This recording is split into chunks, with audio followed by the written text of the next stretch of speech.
Nah, sebelum kita membahas mengenai tutorial penetapan KKM ataupun tutorial dalam menentukan KKM, terlebih dahulu kita harus mengetahui apa itu KKM. Di sini saya akan membahas mengenai pengertian dari KKM itu sendiri. Nah, kriteria ketuntasan minimal atau yang biasanya kita sebut dengan KKM merupakan kriteria yang paling rendah untuk menyatakan peserta didik mencapai ketuntasan.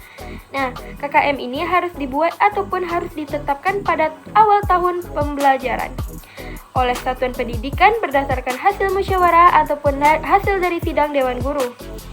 Mata pelajaran di sebuah satuan pendidikan ataupun di beberapa satuan pendidikan memiliki kriteria KKM yang sama. Pertimbangan guru ataupun pendidik yang terkait ataupun terhimpun dalam suatu forum MGMP secara akademis menjadi pertimbangan utama dalam menetapkan KKM itu. Nah, penetapan KKM pada satuan pendidikan ada dua modelnya. Yang pertama, lebih dari satu KKM. Nah, satuan pendidikan dapat memilih setiap mata pelajaran itu memiliki KKM yang berbeda, misalnya KKM IPA 64, KKM Matematika 60, Bahasa Indonesia 75, dan seterusnya. Yang kedua, satu KKM saja. Satuan pendidikan dapat memilih satu KKM saja untuk semua mata pembelajaran.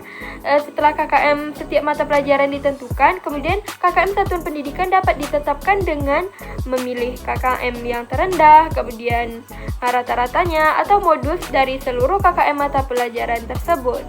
Nah, sekian pembahasan saya mengenai pengertian dari KKM itu. Nah, selanjutnya materi yang akan dibahas oleh teman saya. Ada 5 fungsi kriteria ketuntasan minimal atau KKM. Yang pertama, sebagai acuan bagi seorang guru untuk menilai kompetensi peserta didik sesuai dengan kompetensi dasar atau KD suatu mata pelajaran atau standar kompetensi atau SK. Fungsi yang kedua dari kriteria ketuntasan minimal adalah sebagai acuan bagi seorang peserta didik untuk mempersiapkan diri dalam mengikuti pembelajaran yang ada di sekolah. Fungsi ketiga dari kriteria ketuntasan minimal adalah sebagai target pencapaian penguasaan materi sesuai dengan kompetensi dasar atau standar kompetensinya. Fungsi yang keempat dari kriteria ketuntasan minimal adalah sebagai salah satu instrumen dalam melakukan evaluasi pembelajaran di sekolah. Dan fungsi yang kelima adalah fungsi terakhir, yaitu sebagai kontrak pedagogik antara pendidik, peserta didik, dan masyarakat, khususnya orang tua ataupun wali murid. Yang sudah dijelaskan teman saya tadi, bahwasanya penetapan KKM dilakukan oleh guru atau sekelompok guru mata pelajaran. Tentunya penetapan KKM tidak asal dilakukan, melainkan ada tahapan-tahapannya. Adapun tahapannya yang pertama yaitu 1. Guru atau kelompok guru menetapkan KKM mata pelajaran dengan mempertimbangkan 3 aspek kriteria. Yang pertama, kompleksitas, daya dukung, dan intake peserta didik. Hasil penetapan KKM indikator berlanjut pada KD, SK, sehingga KKM mata pelajaran. Dan yang kedua yaitu hasil penetapan KKM oleh guru atau kelompok guru mata pelajaran dan disahkan oleh kepala sekolah untuk dijadikan patokan guru dalam melakukan penilaian. Yang ketiga yaitu KKM yang ditetapkan disosialisasikan kepada pihak-pihak yang berkepentingan, yaitu peserta didik, orang tua, dan dinas pendidikan. Dan yang terakhir yaitu KKM dicantumkan dalam laporan hasil belajar atau rapor pada saat hasil penilaian laporan kepada orang tua atau wali peserta didik. Jadi, yang menjadi pertimbangan dalam menentukan KKM adalah kompleksitas, daya dukung, dan intake. Apa sih kompleksitas itu? Kompleksitas yaitu mengacu pada tingkat kesulitan kompetensi dasar yang bersangkutan. Yang kedua yaitu daya dukung. Apa sih daya dukung? Daya dukung yaitu meliputi kelengkapan mengajar seperti buku, ruang belajar, laboratorium, jika diperlukan, dan lain sebagainya. Dan yang terakhir itu intake. Intake merupakan kemampuan penalaran dan daya pikir peserta didik. Hanya disusun oleh seorang guru saja. Biasanya yang menyusun KKM ini adalah MGMP atau melalui musyawarah guru mata pelajaran. Jadi tidak Nah, untuk penentuan KKM ini juga biasanya itu harus berkonsultasi terlebih dahulu dengan pihak sekolah, karena ada beberapa nilai-nilai yang akan ditentukan sebagai patokan dari KKM itu sendiri. Nah, bagaimana tahapannya? Langsung saja kita mulai ke videonya. Nah, di sini kami sudah menyediakan contoh dari KKM itu sendiri. Jadi nanti tahapan yang pertama yang harus kita lakukan itu adalah kita harus menentukan dulu kita ingin memilih mata pelajaran apa yang akan kita tentukan KKM-nya. Biasanya ini guru tersebut yang memilih untuk menentukan mata pelajaran apa, atau bahkan yang menentukan guru bidang studi itu sendiri. Nah, di sini kami memilih untuk menentukan KKM per mata pelajaran, yaitu mata pelajaran matematika untuk kelas 4 semester genap. Nah, setelah memilih mata pelajaran apa yang ingin dibuat KKM-nya tadi, selanjutnya yang kedua yaitu kita harus melihat kompetensi dasarnya. Nah, di sini kami juga sudah membuatkan kompetensi dasar apa saja yang ada di pelajaran matematika kelas 4 selama semester genap. Nih, kita dapat lihat di sini bahwasannya ada beberapa kompetensi dasar. Nah, di sini juga dapat kita lihat bahwasannya ada dari KD 3.8 sampai KD 4.12. Nah, ini semua kami dapatkan melalui buku guru atau buku yang sesuai dengan mata pelajaran matematika ini. Nah, di sini kami langsung saja masukkan KD-nya agar mempercepat proses pembuatan KKM itu sendiri. Nah, yang tadi saya bilang adalah bahwasanya kita di sini perlu mendiskusikan dengan masing-masing guru atau pihak sekolah. Kenapa? Karena di sini di kompleksitas, di impact, di kondisi satuan itu ada hal-hal yang harus kita isi yang biasanya kita harus diskusikan dulu kepada pihak sekolah.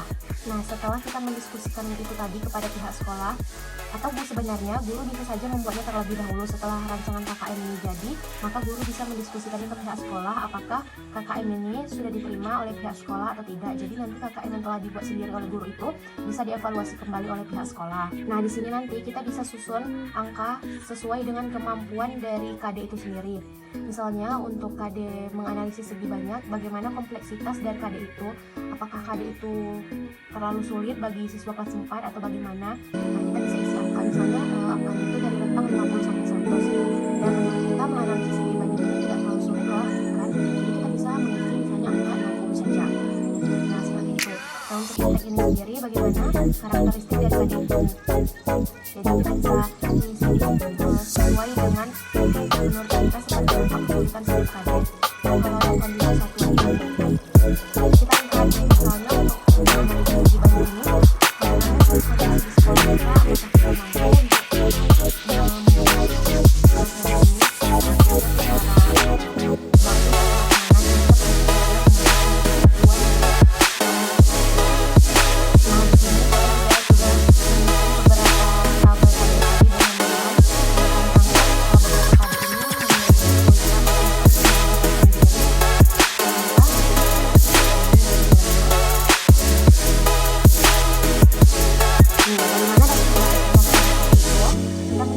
mampu kita menjumlahkan ketiga angka yang ada pada kolom ini, lalu kita bagi 3.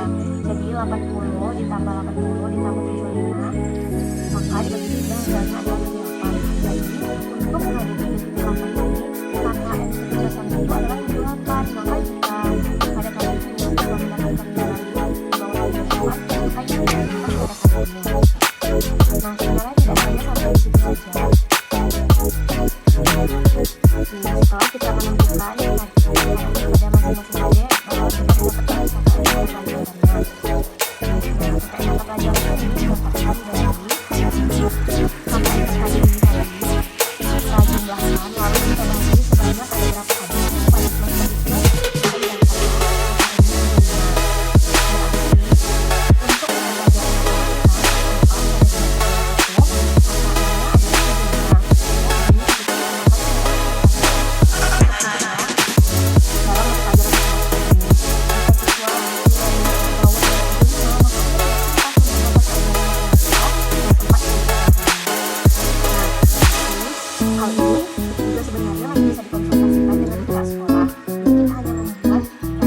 KKM ini untuk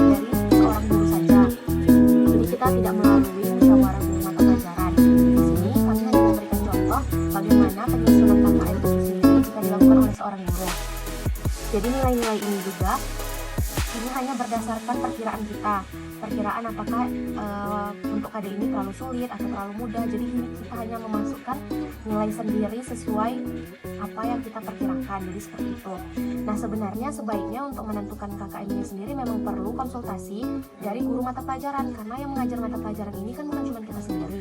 Nah, itulah kenapa biasanya penentuan KKM ini melalui musyawarah guru mata pelajaran atau MGMP.